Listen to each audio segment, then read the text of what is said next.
Morning,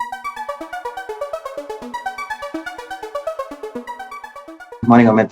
Morning, Yes. everyone. So, first of all, I welcome you all for the seventh session of this Niveshako Samvaad. Uh, as you guys know, every third Saturday of the month, we schedule this Niveshako Samvaad, and this event is meant for the value addition for all our customers. And as it sounds, Samvaad, it's a both-way interaction.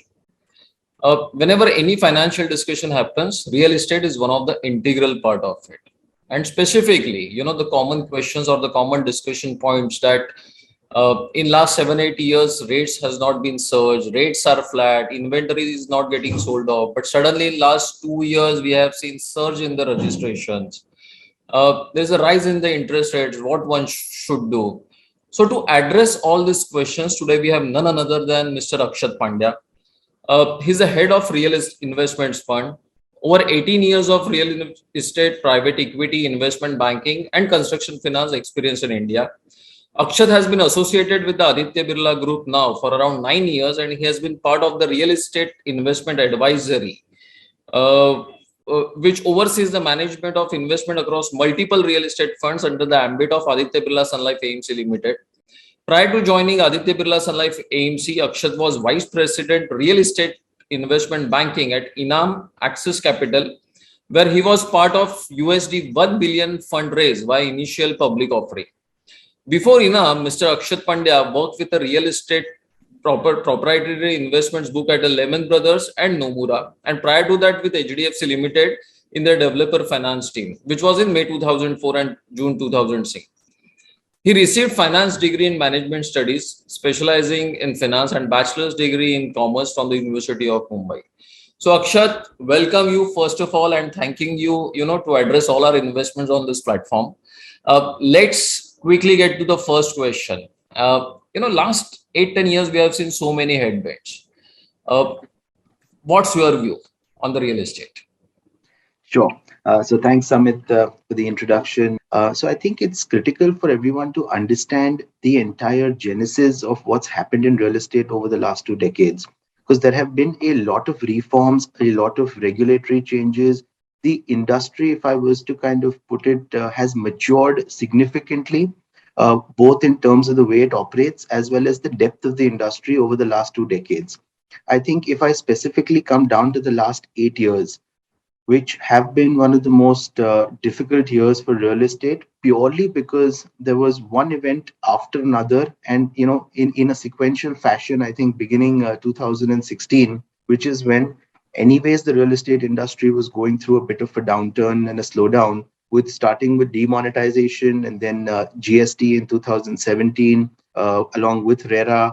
The moment everybody kind of got over that, it was the credit crisis which hit in 2018, and then obviously the three waves of COVID. Now, if I was to kind of take a step back and just take everyone through how the industry has kind of been evaluating real estate and where the flows have been, it'll become a lot easier to understand where we are today. So if you look at the first bull run, which was 2004 to 2007, that was purely driven by massive amounts of liquidity, purely because that was the best period of real estate the country has seen. Across major cities, prices surged. Prices became 2x, 3x. So a lot of money came into India, and it was perfectly timed with the bull run in the economy as well. Now, when so much capital comes in, everybody started just chasing land banking in the first run, where a lot of real estate large developers also got listed. So nobody was looking at the ability to execute. Post the Lehman crisis, suddenly that focus came in that just because you have 300, 400, 500 million square foot of land, nobody's looking at how many years it's going to take to monetize it. So suddenly, there was a massive correction. Post the Lehman crisis, most central banks across the world pumped in liquidity to kind of come out of the entire global credit crisis, which again led to an upswing in real estate, especially during 10 11 period.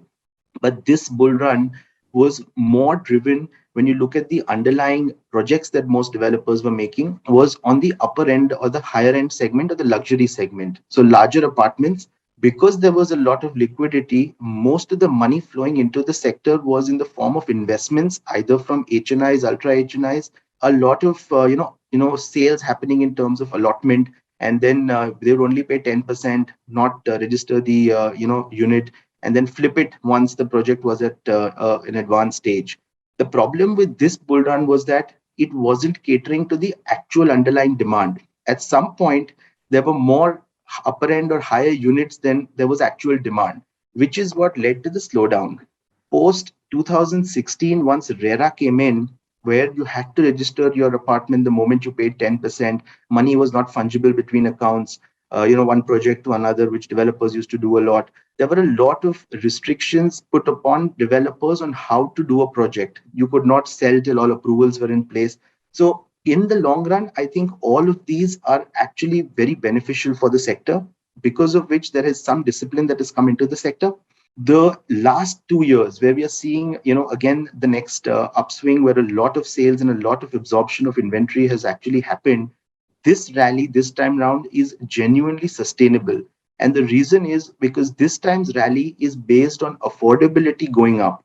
So if you look at mortgage rates, even with the latest hike that the RBI has done, we are still sub 7%. This is the lowest mortgage rates have been in the country in the last 30 years.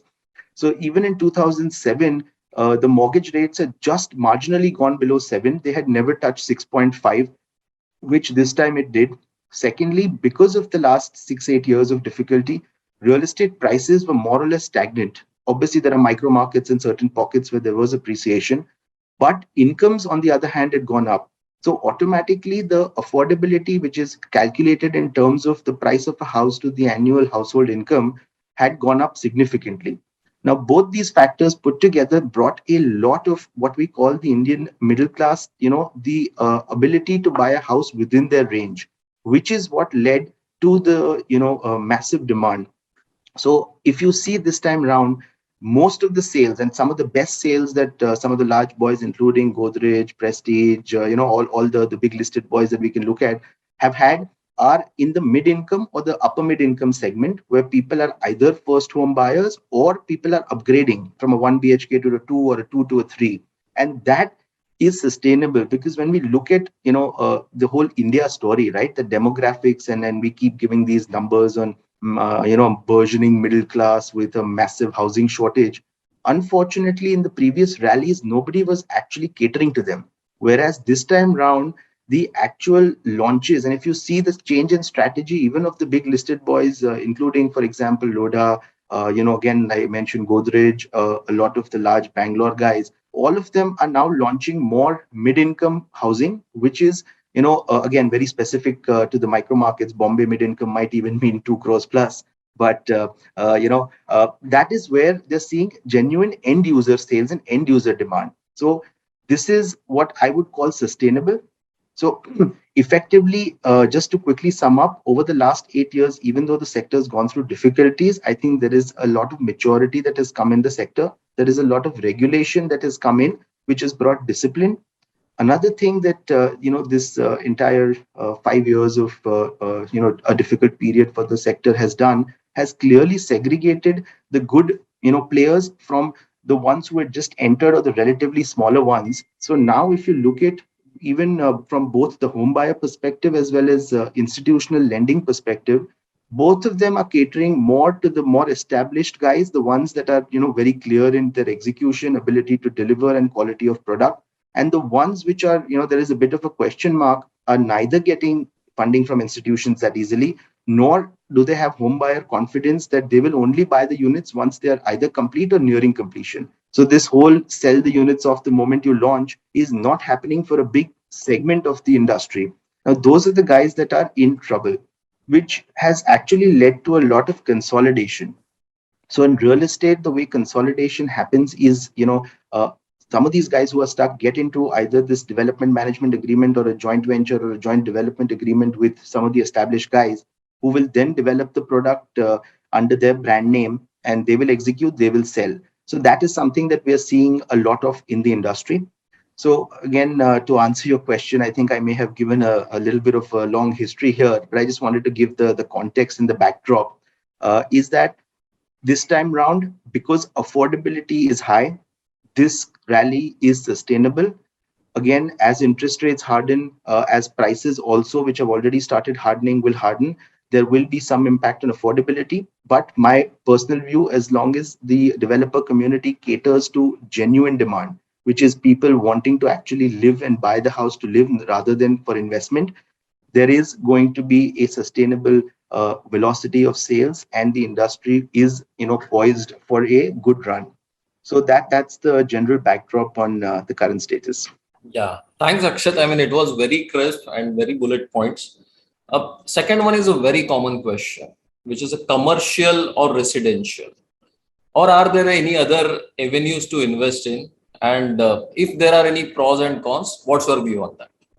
Absolutely. So traditionally, these were the only two segments in real estate, commercial or residential. I'll quickly touch upon them and then come to what in the real estate parlance we call alternative real estate avenues, which include, and just to name a few, student housing, co-living, warehousing, senior living. All these are coming up quite well and aggressively in, again, certain micro markets, but they have a lot of scope for growth. So starting off with the two basic ones, I think residential, even today, accounts for almost 90% of the market. This is, like I said, bread and butter, as the real estate developers call it, because this is catering to a demand, and there is a massive pent up demand in this country. Just to quickly touch upon, and this is something I've been saying for a long time, that demand in India is always there. It is a question of, is it affordable for them to buy? It is not that, do they want to buy? Everybody wants to buy one, but can they buy one? Hence, that affordability angle again is very critical in order to judge what is genuine demand. Right now, the basic differences between residential and commercial are: residential sales happen all throughout. There is a consistent cash flow. So if, again, and when I come upon further on touching what avenues can people invest in, from an investor's point of view, there is consistent cash flow in residential, as opposed to commercial, which is more a yield based product. So in commercial, what happens is, people will have to develop the entire complex, lease it out, and that's when the lease rental starts. I'm not touching upon the small strata sale offices that happen, which is very similar to residential. The other interesting part is that historically, over the last 2 decades, the commercial cycle and the residential cycle have always been inversely proportional. So when commercial is doing well, residential has not been doing so well, and then vice versa. And even this time round, it looks similar because commercial has had a great run over the last 3, 4, 5 years.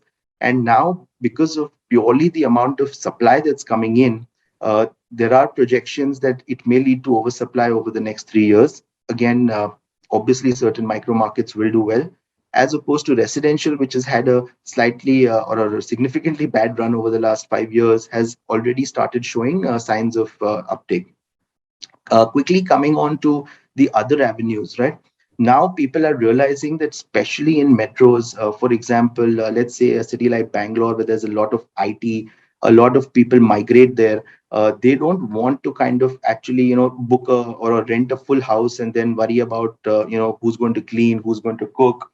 So these co-living that are popping up, where the co-living operator takes care of everything. There is a 24-hour cafeteria, there is laundry service, there is, somebody that comes and cleans your living quarters. So that is something which is picking up, where there could be, as few as two people in a apartment, going up to three, four, five. Again, this varies in strategy, from operator to operator.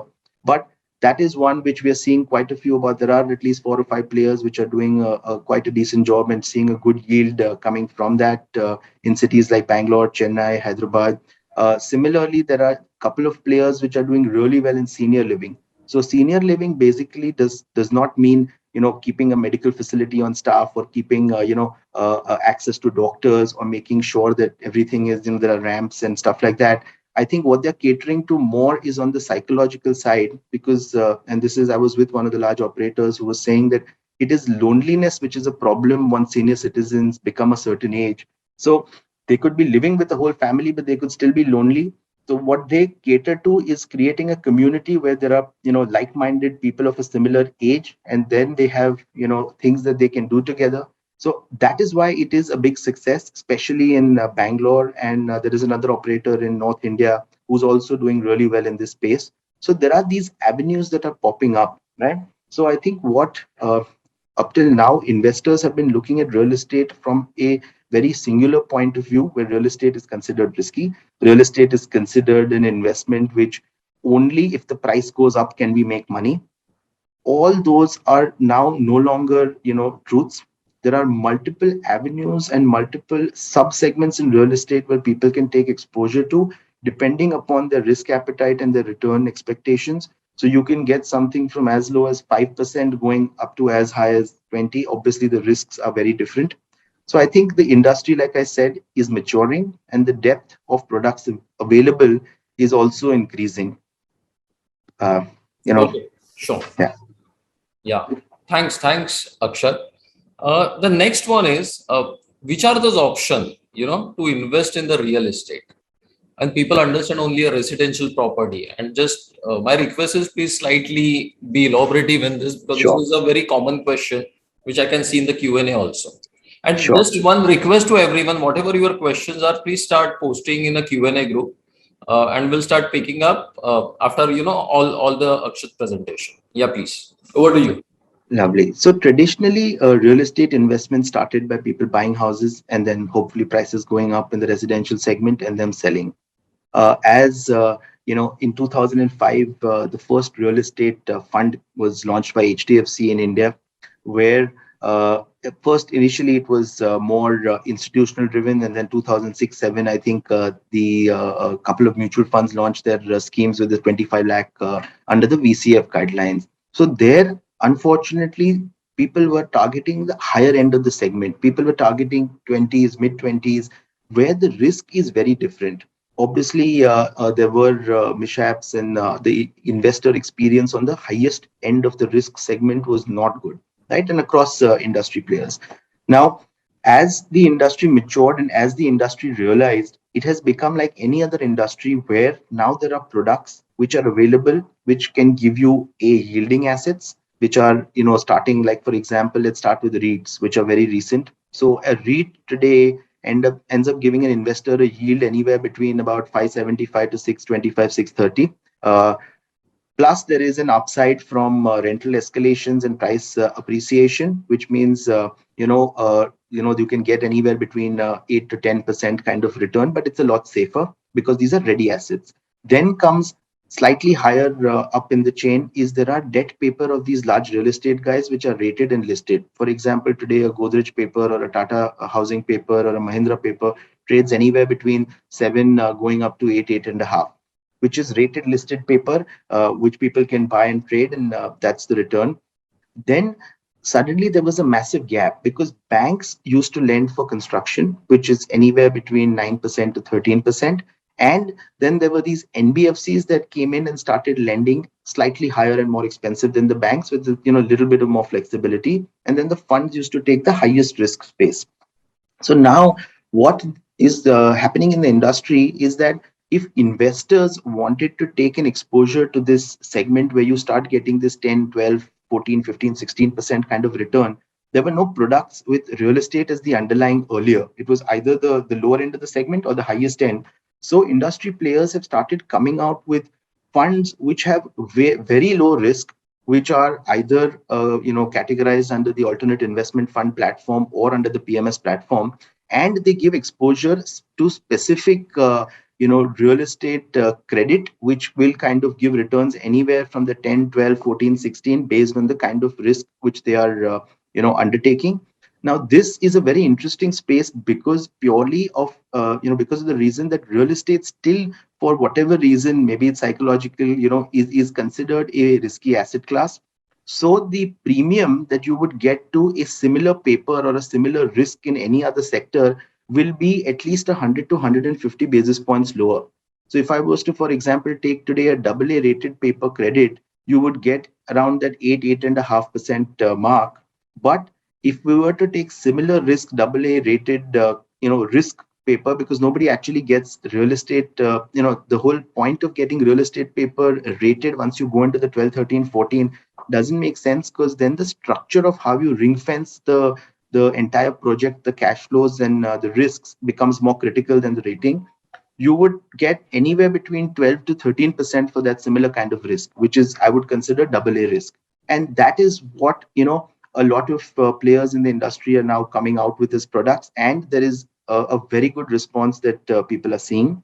Then comes the higher end of the segment where you start, when the moment you start targeting 18% and above, what happens is there are three basic risks that people have to take, which are not in the control of the developer or the fund manager. So either you enter at land stage, because in India approval is a state subject. Approval timelines can vary, and they're not under anyone's control. So that is one open risk. Second risk, if you want 18 or above, what you have to do is then you have to start coming in as either mezzanine funding or equity funding. So there is a senior lender sitting above you.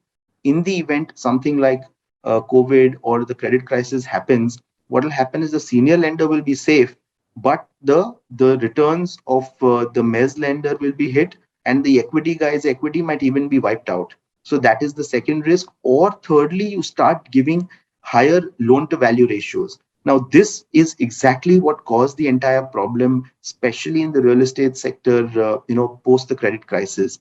A lot of, NBFCs were aggressive in their lending in order to grow faster.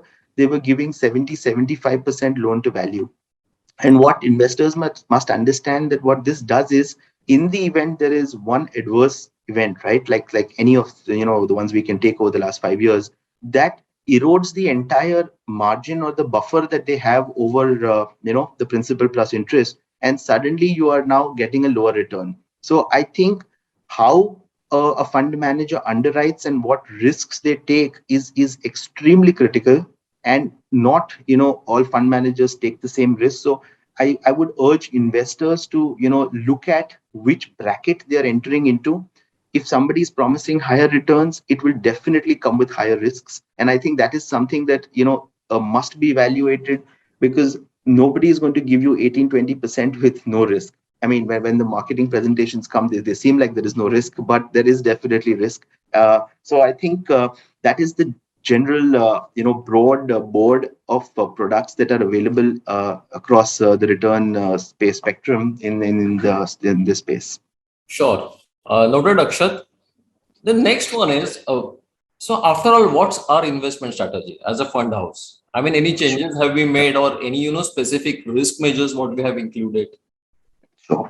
So, because of what I just said, what we've realized is timely cash flows coming out of real estate are critical, right? So, in real estate, what happens, because there is underlying land, there will always be absolute value cover.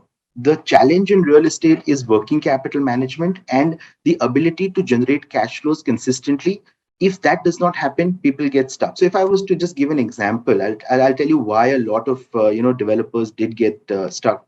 If 100 is the total cost of making a project, normally the rule of thumb is equity would be anywhere between 15 to 20% max. They would go and get a construction finance for anywhere between 40-45% of the cost, so which takes you to about maybe 55-60, and the last 40% is normally from internal accruals, which is we will sell some stock, we will get some money, and that is how we get closure. Now the problem started because a lot of people started thinking that markets are good, let's not put 20% equity, let's put 10% equity, let's just get 30% or 35% construction finance, and about 55-60% we will get from internal accruals. Now halfway through they realize sales are not at the same velocity they expected, and because there are no sales, that remaining 55-60% gap was not available, and that's what started getting people into a lot of difficulties. So what we realized, that if you are to make the real estate underlying project safe, you have to ensure firstly that there is financial closure, so that between whatever funding the institution gives and the equity, there should be enough to make sure that the project gets complete, right? Secondly, 18, 20, 24 sounds good, but realistically, if you're going to make 10, 12 investments out of a fund at that rate, there is going to be one which is going to be, or two maybe, which will definitely get delayed. You may get money back out, but if there is a delay, there is a definite hit in returns. So as a strategy, what we have done, and we've done this successfully now for the last 5 years, we are focusing, like I mentioned, in the mid space, which there is no products and nobody in the market was focusing, which is targeting this 15-16% kind of gross. where the risk significantly comes down. And how does the risk come down? So what we do now is we only enter projects post approval. We make sure that the project size is small, so we don't do 2 million, 3 million, 5 million, because in India that takes 12, 15 years to make. We will make sure we'll take 100,000, so 1 lakh to 6, 7 lakh square foot project with approvals in place, so that also gets done in 3, 4 years max. And then we are not focusing on the luxury, so extreme ends of the segment, and pure affordable. Luxury, because the sales are erratic, and like I said, there is already enough oversupply from the last bull run, which is now being offloaded, and people are buying that luxury space, which has been stuck for anywhere from 3, 5, 7 years. So we don't want to touch that segment at the moment. And affordable sounds great, there is demand, but the challenge is the margins are really thin, and the rest of the process is the same. So if there is even a 6 month delay in the construction process, your margins will come down to single digits. So that is why we are not touching both these spaces. What we also realize that you need to do, especially with RERA coming in, is the monitoring aspect, right? How you monitor and make sure that you can preempt anything that's going to go wrong at least 2, 3 quarters before it actually goes wrong is extremely critical. So basic things like taking bank account control, having veto rights, board seats, other the stuff that we've started looking at. And just to, for everybody's knowledge, this is something we've managed to do over the last 6 years successfully. So even through the most difficult period of the last 6 years, we've actually got zero delinquencies, and we've managed to give the investors a gross 17% return from the funds that we have managed. So this is something that works. This is something that is sustainable.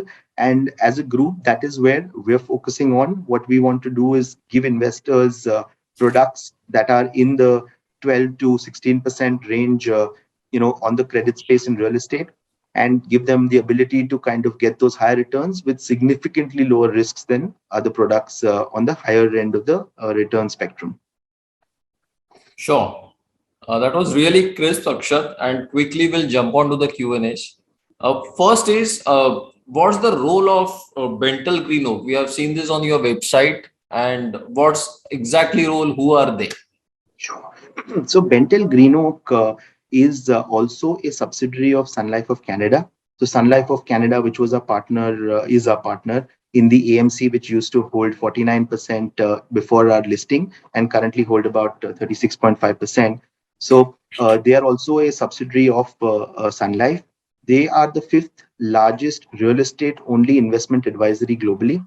They manage about $74 billion of real estate assets across 12 countries and 27 offices. Now, these guys, so they are entering into India. And what we've done is we've created a joint platform with them, where between the Aditya Birla Sun Life AMC and Bentel Green Oak, we've launched a fund, in fact, recently, and we're launching a few more, where we will jointly manage, jointly underwrite, jointly monitor the funds. So both of us will be effectively, co-managing the fund in a way, so that the idea is to bring in best global practices also into the fund management space. We want to make sure that this becomes, what our aim is, right? What we're trying to do is, right now, when any other sector that you look at, which is a well-established sector, people identify products based on either this is equity, am I buying shares, or is this credit, or is this, an NCD. So they go according to the kind of underlying, rather than, oh my God, is this auto sector, or is this, any other, is this manufacturing, is this FMCG?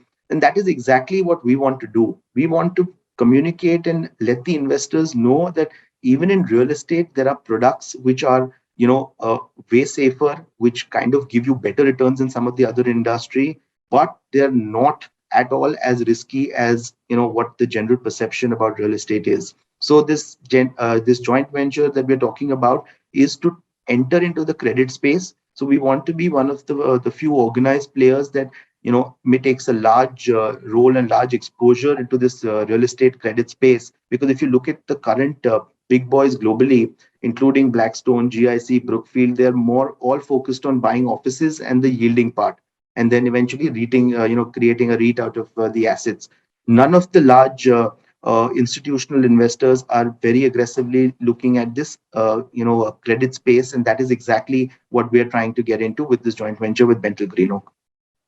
Okay, thanks. Mr. Harjit is asking, uh, which are the best companies in the real estate? They're doing overall good. So I think some of the large listed corporates are doing exceedingly well. So there are a few from Bangalore, for example, Prestige, Shobha, Brigade, then Purvankara. There are a lot from Mumbai, for example, Oberoi, Godrej, even Tata is doing a great job. The Rahejas are doing a great job. So I think there are, if you look at from each of the major metro cities, at least five, six large established guys which are really big in size, have been doing this for a while. Then comes the slightly lower rung, which is a lot of investors who've done more than 5, 7, 10 million square feet, well established guys, not as large as the Prestiges and the Godreges of the world, which are also very good developers, been in the space for a long time, have delivered great returns. And then there are the new age players, and that's how we kind of categorize the developer community as well. So there are what internally as we kind of call them the large guys, then the relatively larger guys, and then the newcomers. Okay. So next question is, what's the focus of Aditya Birla Sun Life Real Estate Fund? It's whether residential, commercial, or alternative. Any presentation material available? Does this primarily what's the target yield or the capital appreciation? Sure. So, like I mentioned, the latest fund that we've launched and we've had a first close recently as 31st March, and we are still, in the process of, making our further future closes, second and so on, where we are targeting a gross 16% IRR. So, like I mentioned, we want post-approval, we want smaller projects, we want to focus on the mid-income space, where the risk is significantly lower. We're going to be looking at only the major metro cities with the well-established developers. We don't want to touch what I just, kind of called the new age developers, or ones who have not delivered more than a certain million square foot of ready area already. Um, in this particular one, what we're, again, like I said, trying to give the investors is a consistent payout every quarter. So this particular fund will have a minimum 8 to 10% coupon at the investment level starting from the first quarter itself. Unlike the erstwhile funds, we are not doing a 6, 7, 8 year fund. It is an end to end 5 year. But because we are giving coupons right from the first quarter, and even the principal repayment will be staggered across 6 to 7 or 8 quarters in the end, the actual average tenure comes to anywhere between 3 to 3.5 years. So, in this product, what the investor effectively gets in hand post all expenses is anywhere between 12.5 to 13%. Again, exactly in line with the strategy that I was just explaining. Because if you look at all other products right now, on a senior secured with a 2x cover, fully ring fenced product, which I would, kind of term it as at par with, let's say, a double A rated, any other credit paper, you are kind of getting a 12.5 to 13. This is pre-tax, post all expensive expenses in the hands of the investor. That is a significant delta, and that is what we're trying to bring to the market. Right. In most of the metro cities, okay, metro and so many construction work which is going around. So is there any scope to rise the prices or is that already factored in? So the prices rising is a pure function of demand and supply, and this unfortunately is not going to change. So real estate has been cyclical and will continue to be cyclical purely because of human nature. So we are seeing the same signs again. So what happens is, if you see the last couple of years, because there was a lot of inventory, a lot of units that were already under construction but not sold. First, they kind of get absorbed, which is what we've seen over the last 2 years. All the pent up demand, or the high inventory has kind of been sold out. Now that the developer is left with limited inventory, what they start doing is slightly increasing the prices. So across the major metros, we've already started seeing a 200-300 rupee, in some cases even 400-500 rupee price increase. Um, at the same time, what developers start doing is they now start launching more and more. Up till now, they were going slow on the launches. What we are seeing now, that the amount of new launches lined up is tremendous. What this does is suddenly brings in a lot of supply into the market. At the same time, because they've already started hardening the prices, there is an inflection point at which demand starts kind of getting hit because the prices are going up and the supply is also a lot. And then again, which leads to oversupply and then so on and so forth. So what we want to do is we want to make sure that we don't focus on the price rise in order to get our returns. And I think this is a fact that I would really like to lay a little emphasis on. For the kind of products that we come out with, we actually factor in zero escalation in prices. We don't need the price to go up 1 rupee to make the return that we are promising our investors. What we are getting a return out of is the development margin that the developer enjoys. So if I was to give a rule of thumb, if 100 is the sales price, so that's the value that they're going to get from the product. Again, rule of thumb, this varies from city to city, and Bombay is an anomaly, but one third is land cost, one third is construction cost, and one third is the margin the developer enjoys, which is the profit. We are actually structuring our entire return out of this development margin. So when we underwrite, we don't take a rupee of escalation. So if today, for example, in a micro market, the product is selling at 5,500, we will underwrite everything at 5,400 till the end of the product life. Any price going up will be a bonus, will give better cushion. And again, because it's a fixed income product, the return will be the same. It'll just make the product safer. So what this does is then we don't have to worry about timing the cycle. Otherwise, what you have to try and do is make sure that you time the cycle, that when the demand supply mismatch is in your favor and the prices are going to increase, start taking exposure to places where you think there's going to be a price escalate increase. But the challenge here is that real estate cycles are getting shorter. So nobody will know whether the cycle will end in 2 years, 3 years, or may continue longer. So the chances of you getting caught on the wrong end of the cycle are very high. And as a fund house, we've taken the call that we would rather deliver consistent returns across cycles than try and time cycles, especially in this space. Okay. This is a very important and very interesting question. Normally in real estate, okay, people would like to invest what they see, whether it's a commercial or the residential. But specifically in the real estate funds, how mentally this real estate fund should be positioned for the investments. So again, I think the fact that it is a fund, and I'd like to make this distinction, it's because it's a pooling vehicle, right?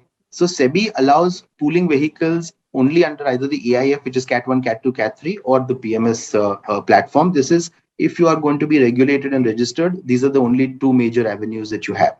Now, within that space, what risk or what segment of the entire capital structure does a fund manager want to target is up to that fund manager. So not all funds carry the same risk. Not all funds, just because it's a fund, are painted with the same brush. So I think what investors should kind of lay a little more emphasis or get into a little bit of more detailing is on what are they targeting and how are they kind of ring fencing and making this secure, right? That I think becomes critical, especially in real estate, because real estate is a state subject, right? What happens or what sells well in Mumbai does not apply in Bangalore, does not apply in Chennai, or what happens in north of India does not apply anywhere else. So it's a very, very regional and state specific, not only just the approval process, but even the entire psyche of the home buyer.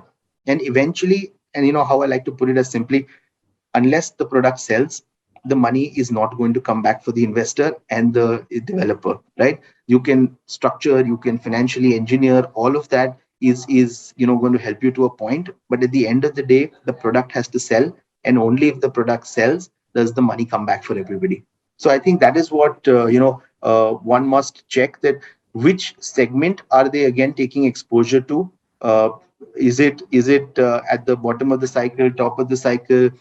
So again, I think maybe correlating it with the fund that we've launched. I didn't mention whether, I think there was a question on, are we focusing purely on residential? So what we've done is, we believe residential is still the main bread and butter. So 75% of the fund we've said will be residential. The last 25 is what we've carved out for opportunistic exposure only to let's say commercial, retail, hospitality, some of these senior living, co-living. So that is a carve out of 25%, purely because these segments, barring commercial, obviously, have not gotten that same level of depth. If there are only 3-4 players in each of the segment, I think the market itself is very thin to have a fund entirely dedicated specifically to that space. So between all of them, we do have a certain carve out. So I think it's very critical for the investors to understand the underlying risk that the fund manager is taking, and based on their appetite, accordingly enter into that fund. Sure.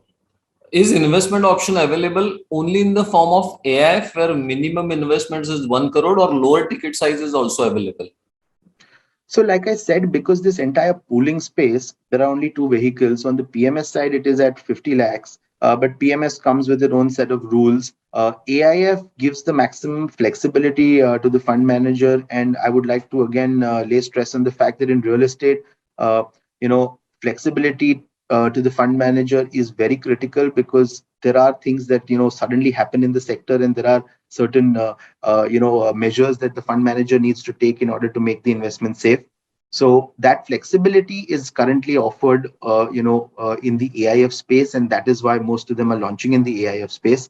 So yes, currently there would be, especially on this segment. So obviously there are other products on the alternative space that we are in the process of creating, which would give exposure to the rated listed paper, which obviously would be structured differently other than AIFs, which is also currently something we're working on. And hopefully in the next 1 to 2 quarters, we may hit the market with those. But they will have lower returns. Okay, sure. So do we have any past track record? I mean, how many funds have we launched, sizes, returns, and the history? Sure. So currently, what we are launching is our third fund. So I think the first fund, everybody is aware, it was raised in 2009 under the VCF guideline, and we, like everybody else, were targeting a 25% return, where we had a mixed bag. So there were at least half the investments we did really well, and we got 20%, some even 30% returns. But there were the other half, which, like everybody else, we also suffered equity investments where we were hit. Post the entire post the demonetization and then the other events. So I think that is in the public domain, where in the first fund, because of all the risks, we ended up returning about 92% of the capital back to the investors. It was that point, since when we realized that we do not want to take exposure to this equity space, at least right now, we raised a second fund in which we use the exact same strategy that I'm mentioning, and what this third fund is about. We successfully, invested. So just as a track record and some numbers, in the last 5 years, we've deployed about 600 crores. We have already returned 750 crores to the investors, and there is only one investment which is currently ongoing, which will be wrapped up in the next 3 to 4 quarters. All of it has been on time, zero delinquencies. So this is something, and this was during the toughest time the real estate has faced. And this, I'm talking about all three COVID waves, also the credit crisis, and also RERA GST coming in the middle. Still, we've had a clean, great track record since then, and that is exactly what we want to go ahead, replicate, and continue doing. Okay, thanks. Next one is, should we invest in Embassy REIT, Mindspace REIT, and Brookfield India Real Estate Trust REIT? So again, REITs, like I mentioned, are basically large office spaces that are already built. So there are certain regulations, the put forth by the regulator, where at least 90% of the assets have to be completed and yielding. Whatever rents come, at least 90% of that has to be distributed back. So there are these regulations around REITs. These are the three largest listed guys, three only listed REITs. Purely because they were one of the largest asset owners already. I think if one is evaluating any of these REITs, what they need to look into is the kind of assets that they hold and the kind of clientele below, right? Because what if you look at it, like I said, if you break up the returns of a REIT, one is what is already coming as rental and it comes as yield to the investors. Then there is certain escalation. So every rental agreement in this country has an escalation clause built in, which is either every 3 years or annually at maybe 10%, 15%, or if it's annually 5%. As those escalations kick in, your rental income increases, which gives you a slightly higher yield. And then the last is capital appreciation. That only matters if the REIT starts selling the assets, to somebody else at a higher value, and that gain comes in. So I think the stickiness of the underlying tenants is very critical. So, for example, the Embassy REIT in Bangalore. It has a lot of large MNCs which have taken up space purely because of the amount that they spend on fit outs. They normally don't easily move out or change unless their need for a larger space cannot be met within the same complex. So they are stickier tenants. Because what starts hitting the returns significantly is when vacancies start to fill in. So let's say during COVID times, in if it was an asset which was not the best quality, let's say about 10% or 15% of the assets held by the REIT were like that, and vacancies there improved, this would have a significant impact on the yield that you're getting as well, because vacancies are effectively dead investments or dead assets being held for that period for which they're not earning any rents. So I think drilling down into the portfolio is very critical to understand again what the future yields are. They sustainable? Are they likely to increase? And again, I would urge that even if you're looking at REITs, even as fund managers, I don't think we take more than 3 year calls on them, because the market is very dynamic. So take 2 3 year calls, and then again keep reevaluating, and then accordingly taking your exposures. Sure. Two, three out of syllabus question, but let me address that quickly. What's the full form of PMS? Sorry for the very basic question. Mr. Manoj Bhatnagar is asking. Don't be Yes. feel sorry, Mr. Bhatnagar, and this platform is meant for all, as I said, Samvaad. So PMS is portfolio management services, and like I mentioned, so SEBI has kind of created certain regulations around each pooling vehicle.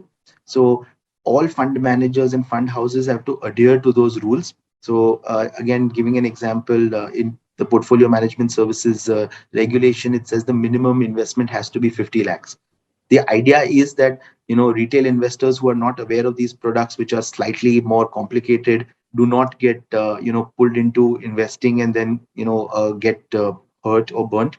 That is the idea. Same with AIF, which is alternative investment fund regulation, where because the products again get more and more structured, there they've kept a minimum 1 crore investment limit, so that automatically the investor is slightly more aware of both the products and the risks that they're undertaking. So the idea of that SEBI is that they want to regulate this entire industry so that no fund manager has the ability or flexibility to do something which is not permitted. Just to give you an idea of how regulated, so in fact we have to file quarterly reports with SEBI on each and every fund that we have under the AIF space. We have to have semi-annual or annual valuations by independent third-party reports, which we have to submit. SEBI also does regular audits or to make sure that everything is as per the documents of the fund, which is the PPM, which is the private placement memorandum. So there is a lot of oversight, and I think that is a good thing. The more regulated the industry, the more comfort to the investors that fund managers and fund houses are doing exactly what has been communicated to them in the marketing material. Okay. So current fund size, proposed cost structure, fixed and performance based, taxability in the hands of individual NRI investors. Sure. Why you choose residential and not commercial? You have answered this. What are the trends and advantages of each segment? That also you answer this. So first two questions: current fund size, proposed Sure. cost structure, and the taxability. So the current fund size that we're raising is 750 crores with a green shoe of 250. We have already done our first close, like I mentioned, on 31st March. It is a 5 year end-to-end fund tenure with the option to increase it by 1 year. We are targeting 16%, like I mentioned, which gives the gross pre-expenses. So we are charging there are two classes here. 10 crores and above, we are charging a management fee of 1.5% per annum. Below 10 crores, we are charging a management fee of 1.75% per annum. There is a one-time setup cost of 50 basis points. Over and above this, we have a hurdle rate of 11%. And when I say hurdle rate, what I mean is that if an investor has put 100, the investor gets back his full principal plus 11% per annum. So let's hypothetically say we hit a hurdle rate in year 4. So the investor should have gotten 100 plus 44 more. So 144 goes to the investor. Anything that we make over and above that, we will share that profit 90-10, 90 to the investor, 10 to the fund house. So let's say hypothetically we make a 1.5 multiple. So the investor for putting 100 gets 150 back. Till 144, everything goes to them. The last six, we will get 60 lakhs of that, and 5.4 will go to the investor. That's the hurdle. This is when we call a hurdle with no catch up. Some fund houses in the industry have catch up. What it means is the moment you hit the hurdle, they actually get a profit share for the entire amount, the entire 50. So our fund house, we are not doing that. We are saying only incremental amount above that. So that's the broad structure of the fund. In terms of NRIs being able to invest, yes, NRIs can invest in this AIF. It's a Cat 2 AIF. In terms of taxation, all AIFs are pure pass through.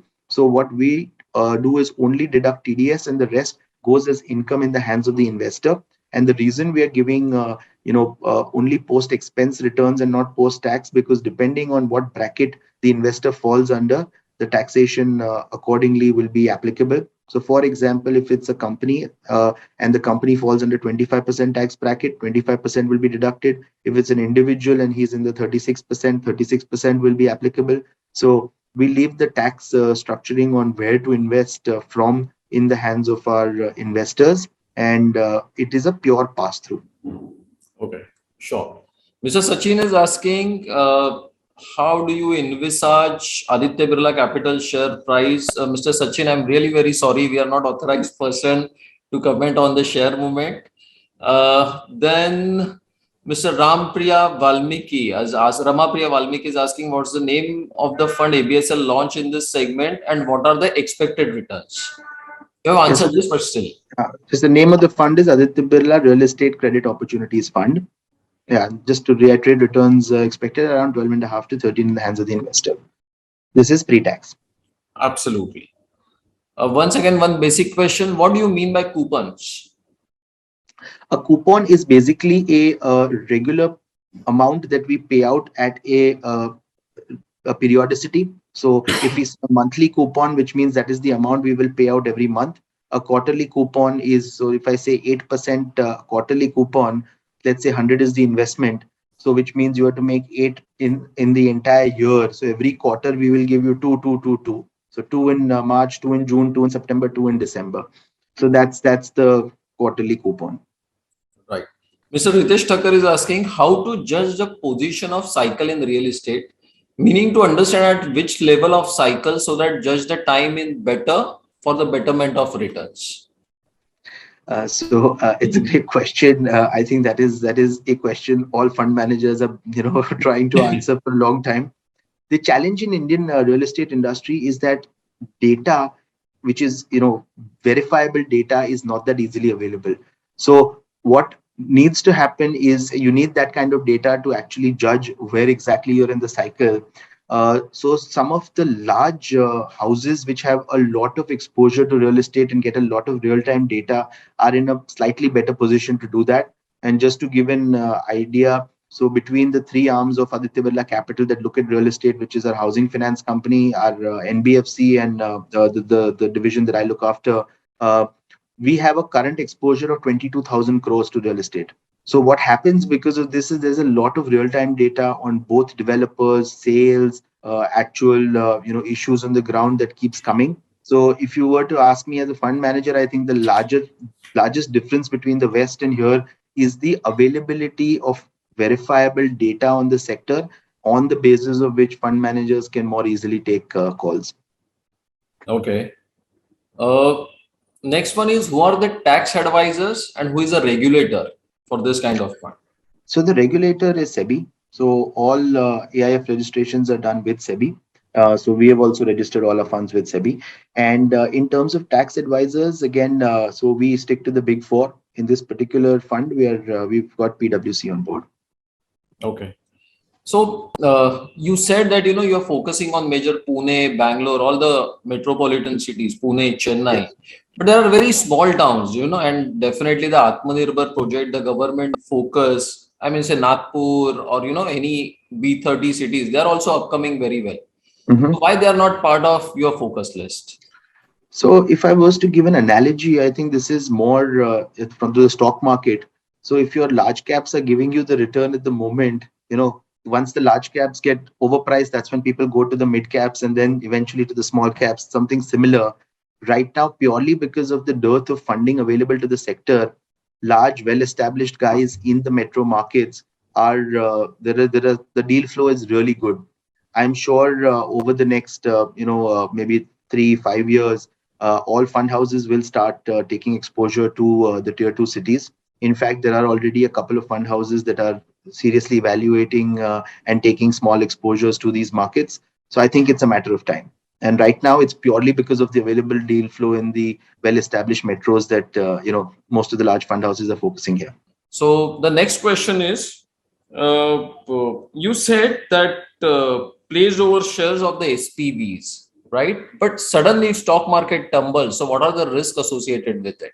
Sure. So the exposure that we take are not to the listed company. So what real estate developers do is normally for each project they make a separate company which is called a special purpose vehicle or an SPV. So we ring fence that SPV. So we take pledge of shares of that SPV, we take mortgage of the underlying land, we take hypothecation of the cash flows, and we become bank account signatories of that project of that SPV, right? We also have a fallback to the holdco, which is like the listed company or any other company, where we would have a corporate guarantee. So effectively, what happens? Let's say hypothetically something goes wrong, we have multiple avenues of taking that project, right? So the simplest is we just step into the shareholding of that guy and we become shareholders, so the company becomes ours. So those are the shares that we take a pledge of, not listed shares where the stock market performance should impact our valuation. The way we value it is on free cash flow. And because we've been doing real estate, and I'll just give a quick example so that it helps people.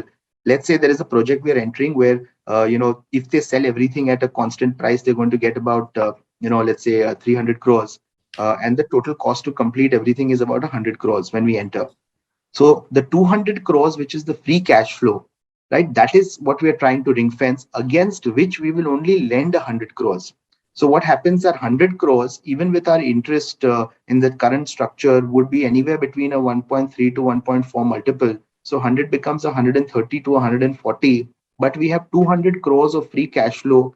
And in order to control that, we take all this pledge, mortgage, everything. So that is the only reason we were able to survive. So, for example, let's say the first wave of COVID hit, the free cash flow was hit, and obviously it will be hit, came down from 200 to 180. We were still okay because we needed 130 to 140. Second wave hit, it came down to 170. We were still okay. Now, somebody who had lent higher, the first wave, so let's say somebody instead of 100 had given 130, theirs with interest becomes 175, 180. Now the first wave hits and they're in trouble. I think that was purely the difference. So we are that way conservative, and we only try and ring fence the underlying asset, and the holdco is where we have a fallback, that in the event, even after all of this, let's say 5 or 6 bad events hit, then we can still go after the holdco for our balance returns. That's how we structure. The next one is, someone wants to invest in land because there are so many ads which are coming up into the newspaper, any plots nearby any Yes. beach. What's your view on that once again, and what are the risks associated with it? So, in terms of land, when you're buying it, I think the biggest risk is title.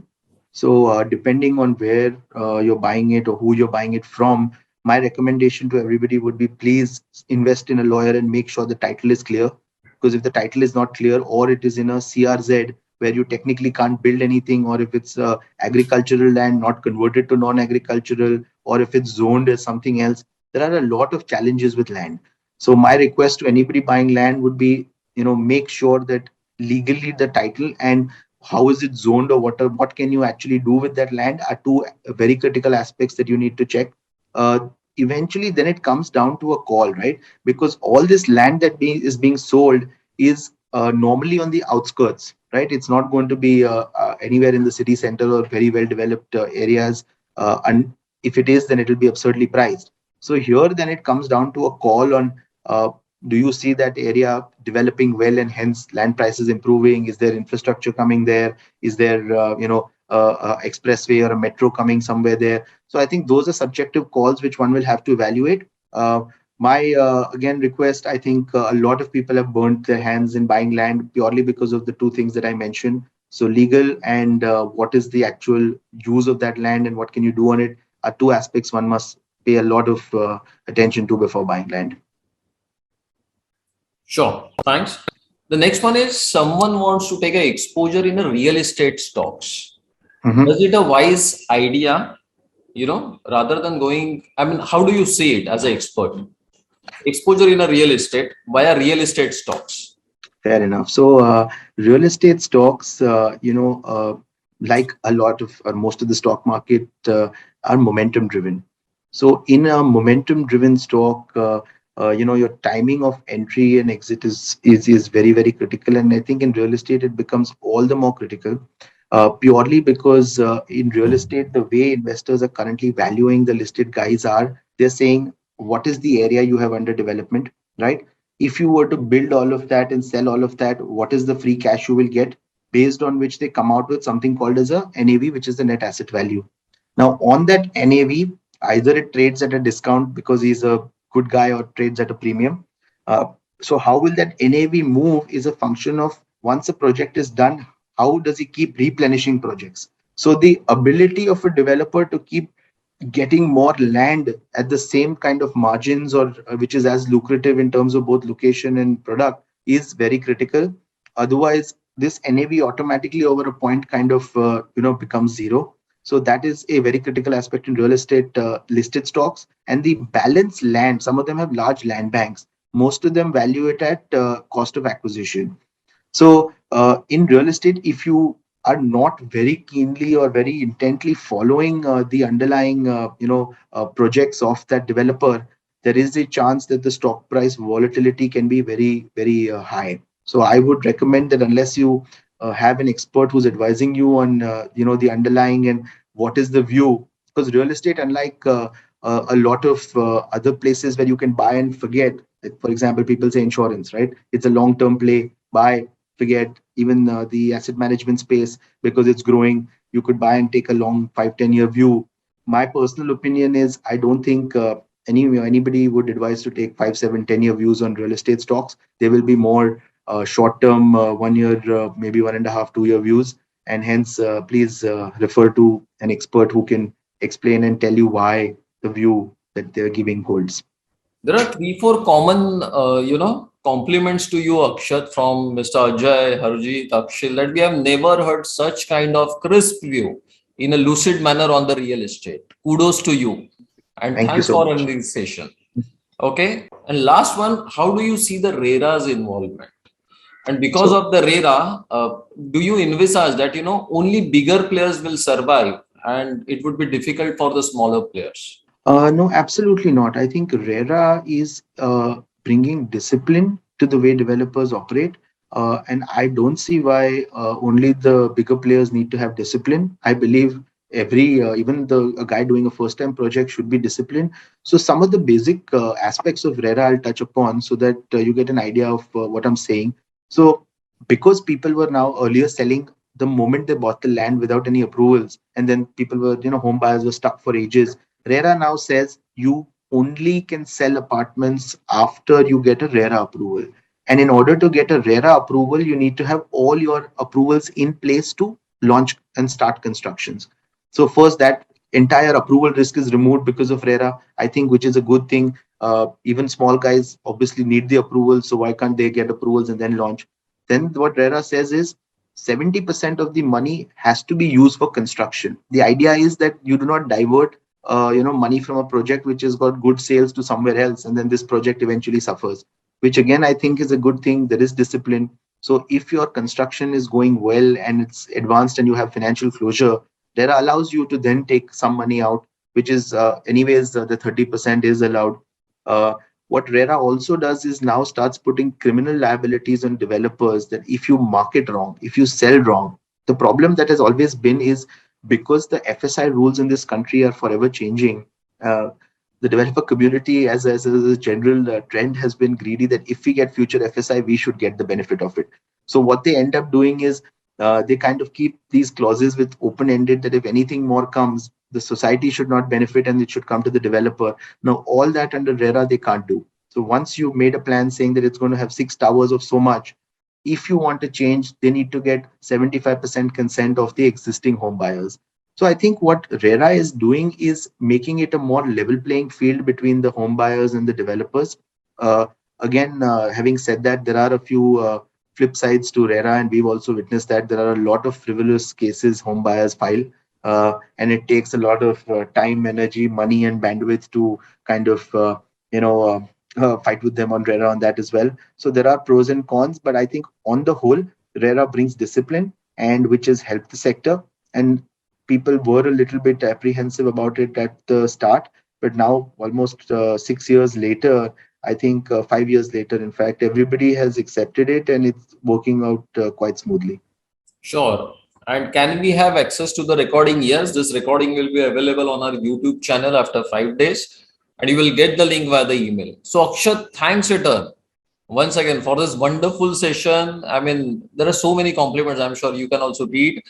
And once again, making sure all the question well addressed by the Akshat. So, thank you so much for all these crisp insights. And thank you once again, Akshat. Thank And you thank so you much. all the investors. See you all in the next month and third Saturday of the month with a new topic. Thank you so much. Thank you, everyone. Thanks.